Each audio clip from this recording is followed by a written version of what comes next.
स्वार्थ अपनी जगह है, रोटी अपनी जगह है, कपड़ा अपनी जगह है।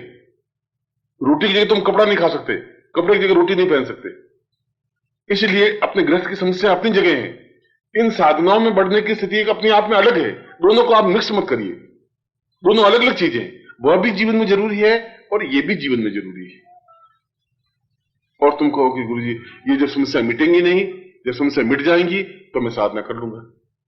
तो मैं तुम्हें कहा कि तुम तो महीना भर क्या 5 साल दे देता हूं तुम्हें, कोई बिना समस्याओं का आदमी लिया ना मेरे पास। समस्या तो रहेंगी। पहले समस्या ये रहेगी कि शादी नहीं हो रही है, शादी नहीं हो रही है। शादी हो जाएगी तो पत्नी खुश नहीं है, पत्नी खुश नहीं है। पत्नी खुश होगी तो मां कहेगी कि मेरा पोता होना चाहिए, पोता होना चाहिए। पोता हो जाएगा तो पोता बीमार हो गया, बीमार हो गया। अब बता, समस्या तुम खुद पैदा की। अब गुरुजी मतलब ये समस्या पहले 1 थे 4 हो गई गुरुजी। तो ये सब मैं तो तुम्हें दी नहीं समस्याएं, तुमने पैदा की। अब वो लड़का बड़ा हो गया तो अब उसकी शादी की चिंता, शादी हो गई तो लड़की अच्छी नहीं मिली, फिर दहेज की चिंता। ये मतलब ये लड़का मैंने BA पास करवाया, ये तो साला 500 रुपए दे रहा है, इससे क्या होगा। समस्या तुम खुद पैदा कर रहे हो, मैंने तो तुम्हें समस्या दी नहीं है। उन समस्याओं को पैदा करके मेरे पास तुम आ जाते हो कि गुरुजी अब मैं क्या करूं, मैं क्या कर सकता हूं तुम्हारा। गुरुजी मैं लड़का नहीं हो रहा, आप कुछ करिए। मैं कैसे कर सकता हूं, तुम खुद करो अपने लड़के के लिए, मैं तुम्हें क्या के लिए, मैं ये काम भी मेरा तो है नहीं कि गुरुजी ये मेरे लड़के के लिए आप ही प्रयत्न करिए। ऐसी स्थिति मत करिए। उन दोनों को अब समझिए, जिज्ञासु भाव से आगे बढ़िए कि ये एक मेरा जीवन की समस्या एक तथ्य है, इनको भी मुझे मिटाना है, मगर मुझे उस रास्ते पर बढ़ना है जहां जीवन की उन्नति का रास्ता है, जहां कुंडलिनी जागरण का रास्ता है, जहां सहस्रार जागरण का रास्ता है, जहां भगवती जगदम्बा के दर्शन का रास्ता है, जहां गुरु को अपने अंदर स्थापित करने का रास्ता है, जहां अपने आप में मोक्ष प्राप्ति की स्थिति का रास्ता है, जहां सिद्धांत समझाने का रास्ता है। दोनों अलग अलग बात है। उसके साथ साथ इस रास्ते पर भी तुम्हें बढ़ना चाहिए। इस रास्ते पर बढ़ने के लिए तुम्हें 3 स्थितियां आएगी। एक तो तुम्हारे हाथ से सेवा होनी चाहिए। सेवा, जब सेवा नहीं होगी इस रास्ते पर तुम नहीं बढ़ सकते। सेवा इसका बेस है, जमीन है। तुम्हारे गुरु के चरणों में सेवा है ही नहीं। तुम गुरु के चरणों में तुम गंगा के दर्शन कर ही नहीं सकते। तुम उनके चरणों में चरण देखते हो, जो चरणों में चरण देखेगा वो चैतन्य नहीं बन सकता। उनकी आंख में आंसू इतने झिलमिला जाए कि बिना उनको देखे मन में रह नहीं सको तुम, तब चैतन्य अवस्था आती है। तुम ऐसी स्टेज आनी चाहिए कि मैं आज हफ्ता भर हो गया गुरु से मिला ही नहीं। गुरु के मन में इतनी तड़प होनी चाहिए कि क्या बात है, क्यों नहीं आया, शिष्य का हुआ क्या, आना चाहिए था। ऐसी स्टेज परस्पर बननी चाहिए, वो चैतन्य अवस्था प्राप्त होती है। और तुम कभी हनुमान चालीसा का पाठ करने जाते हो, कभी देवी चालीसा का पाठ करने लग जाते हो, कभी सरस्वती चालीसा का पाठ करने जाते हो। चालीसा का पाठ करने से कुछ होगा नहीं। तुम जिंदगी भर उसमें घी तेल डालते रहो, लक्ष्मी की आरती करते, जय लक्ष्मी मैया, जय लक्ष्मी मैया तुम करते रहो। तुम्हारे बाप दादे भी करते रहे, तुम भी करते रहो। लक्ष्मी मैया तेरे बाप दादे के पास भी नहीं है, तुम्हारे पास भी नहीं आई नहीं। और घी जला दिया कम से कम 25 किलो पूरी जिंदगी में। दादाजी ने जला दिया, फिर पिताजी ने जला दिया, तुम भी जलाओगे। घी जलाने से, आरती करने से लक्ष्मी नहीं आ सकती। उसके लिए कुछ दूसरा रास्ता है। वो रास्ता चैतन्यता का रास्ता। चैतन्य बने, मुर्दा बनकर के जिलेगा नहीं।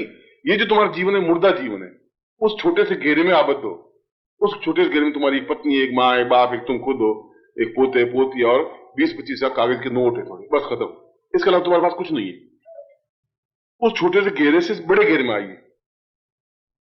ये साधना का रास्ता है। इसमें तुम्हें सबसे पहले सेवा भावना होगी, निस्वार्थ भाव से।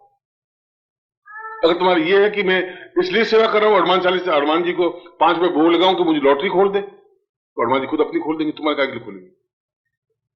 जब लॉटरी तुम्हारे 5 रुपए में खुलती है हनुमान जी, तो हनुमान जी खुद ही खोल देंगे। वो हनुमान जी के पास में गया एक व्यक्ति,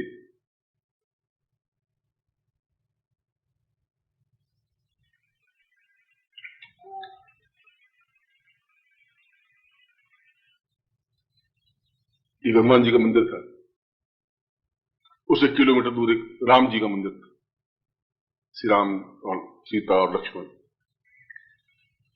ये व्यक्ति गया कि श्री रामचंद्र कृपालु भजमनारायण भय दारुणम नव कंज लोचन कंजन पर कंज पद कंजारुणम, ऐसा स्तुति किया।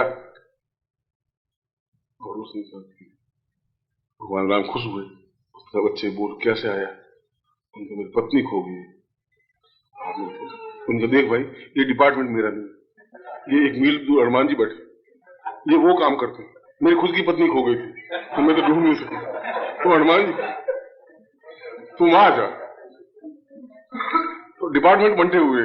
अब तुम नौकंज रोज निकल राम जी के पास कर, तो राम जी के पास तुम्हारी पत्नी खोई हुई कहां से लाएंगे राम जी बेचारे, वो नहीं ला सकते। उसके लिए तुम्हें हनुमान जी के पास जाना पड़ेगा। और तुम सारी वो कहते वही तुम बेकार है, 1 घंटे पर आरती हो कुछ फायदा नहीं। मैं खुद भी नहीं बेचारा 13 साल भटकता रहा, मैं तो कुछ नहीं। वहां जाओ वो काम करेंगे। और तुम हनुमान जी के पास जाओ कि बस मेरी शादी नहीं हो रही है, हनुमान जी मेरी कुछ करो। तो भैया मैं खुद कुंवारा हूं, पितृ हूं, मैं खुद अपनी लड़की ढूंढ नहीं सका, तेरे कहां से लाके दूंगा भैया, वो तो मैं ही लिया था। हमने क्या किया, देवताओं को अलग अलग बांट लिया।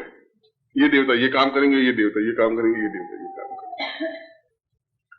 इसलिए इन देवताओं के पास तुम अगर लॉटरी के लिए, सट्टा के लिए 5-5 रुपए रखे और हाथ जोड़, सेवा का तात्पर्य है निस्वार्थ भाव से सेवा होनी चाहिए तुम्हारी, कोई स्वार्थ नहीं हो, मगर सेवा होनी चाहिए तुम्हारी। और सेवा के साथ त्याग होना चाहिए। त्याग वह जो तुम्हें सबसे प्रिय हो, त्याग उसको कहते हैं। तुम्हारे पास 5 किलो मिठाई और 1 गुलाब जामुन रख दिया, वो त्याग नहीं है। मगर केवल 1 रोटी और 1 रोटी का आधा रोटी तुम दान दे दो, वो त्याग कहलाएगा। तुम्हारे पास 5,000 रुपए हैं, उसमें से 500 रुपए दे दोगे तो वो त्याग कहलाएगा। मगर त्याग ऐसी स्थिति पे होना चाहिए जहां उसका सदुपयोग हो सके। तो मुझे अगर त्याग करके और 100 रुपए ला करके और एक कुर्ता पहना दोगे तो त्याग तुम्हारा नहीं, यूजलेस है वो। मेरे आगे ही कुर्ते 40-50 पड़े, 200 पड़े, तुम्हारा उस कुर्ता मेरे काम नहीं आएगा। तो मुझे और मैं मतलब तुम मुझे मिठाई ला के खिला, मैं तो मिठाई खाता ही नहीं, और तुम मिठाई का डब्बा ला के दो, उससे मुझे कोई मतलब नहीं है। इसकी अपेक्षा कोई संस्था का काम हो, जिससे संस्था में और ये लोग आज जिसने भी हॉल बनाया, मैंने तो मैं पैसे देके खरीदा, पर जिसने भी ये बनाया होगा उसको भी ये पुण्य मिल रहा होगा जो तुम मंत्र जाप कर रहे हो। चाहे उसका 100वां हिस्सा मिलता हो, चाहे 1000वां हिस्सा मिलता हो, मगर यहाँ एक अच्छा कार्य, अगर मैं नहीं होता तो दूसरा यह शराब पार्टी खोलता, यहाँ पर टेबल लगा देता है, शराब जिसकी बोतल होती है, पीते, नाच गाने होते, ऊपर को देखता नहीं, नाच गाने होते, वैसा भी हो सकता था। मगर शायद उनके कोई पुण्य अच्छे होंगे पूर्व जन्म के, कि यहाँ मंत्र साधना हो रही है, तपस्या हो रही है, अच्छे मंत्र हो रहे हैं, गंदा काम नहीं हो रहा है। अब इसमें अगर तुम एक वायरिंग लगा देते एक कोई वायर, तो वो तुम्हारा त्याग है, क्योंकि इससे जो और साधना करने वाले उनको एक लट्टू और काम आएगा। मेरे 500 रुपए का कपड़ा पहनने की अपेक्षा 1.25 रुपए का लट्टू लगाना ज्यादा उपयोगी रहेगा। उदाहरण लेके समझा रहा हूं। त्याग का मतलब वह होता है, सेवा का मतलब वो होता है आप खुद वो लगाएं कि यहाँ एक बोर्ड अच्छा नहीं है, एक बोर्ड लगाना चाहिए। ऐसा कहकर के, ऐसा मैं तुम्हें नहीं कह रहा हूं कि तुम ऐसा करो, मैं तुम्हें उदाहरण देकर समझा रहा हूं।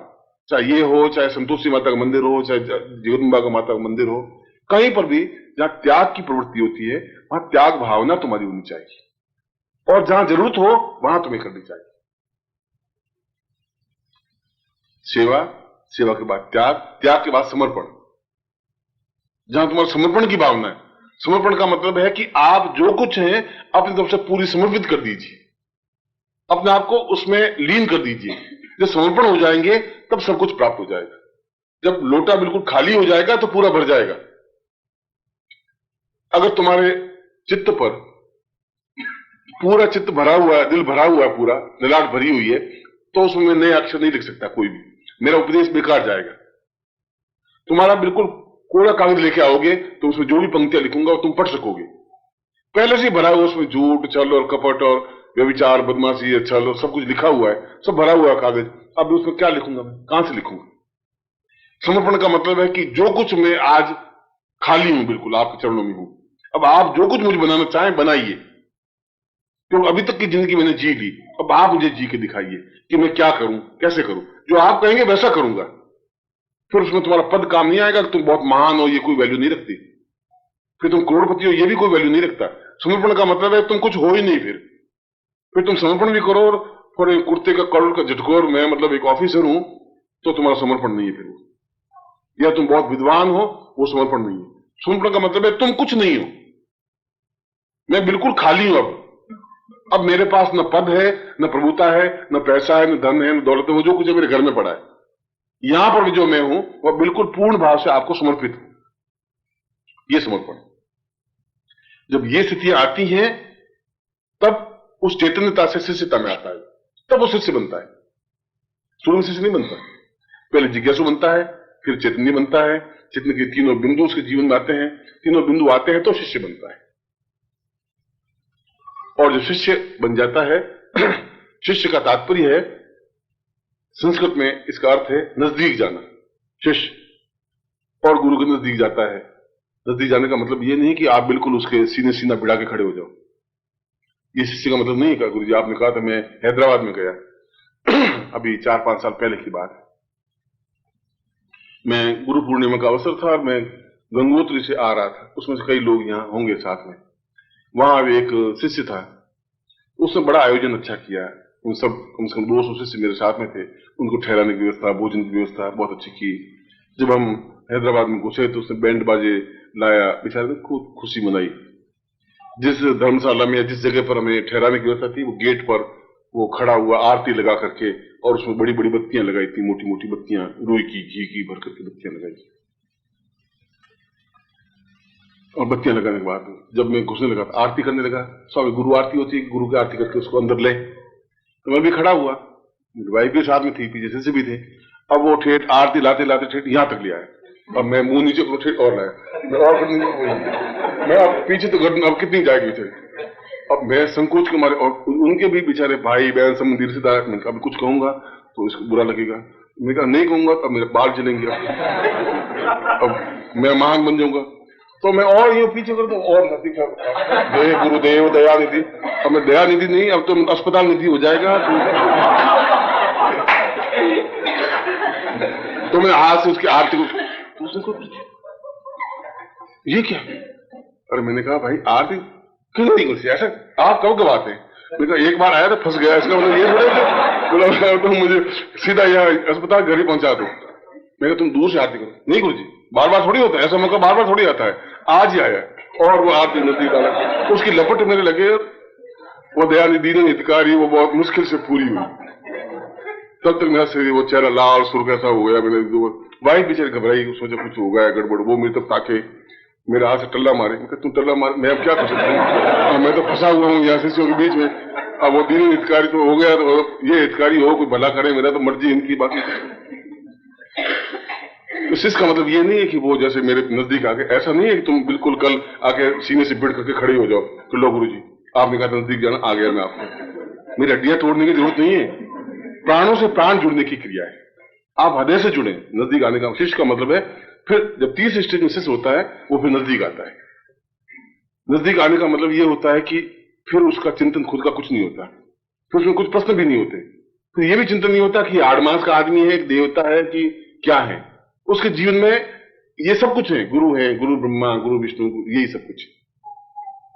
तब वो जब चरण छूता है, तब उसको चमड़ी नहीं दिखाई देती, उनको हरिद्वार दिखाई देता है, उनको मथुरा दिखाई देता है। ओम परम तत्वाय नारायणाय गुरुभ्यो नमः। ओम ह्रीं मम प्राण देह रोम प्रतिरोम चैतन्य जाग्रय ह्रीं ओम नमः। ओम भूर्भुवः स्वः तत्सवितुर्वरेण्यं भर्गो देवस्य धीमहि धियो यो नः प्रचोदयात्।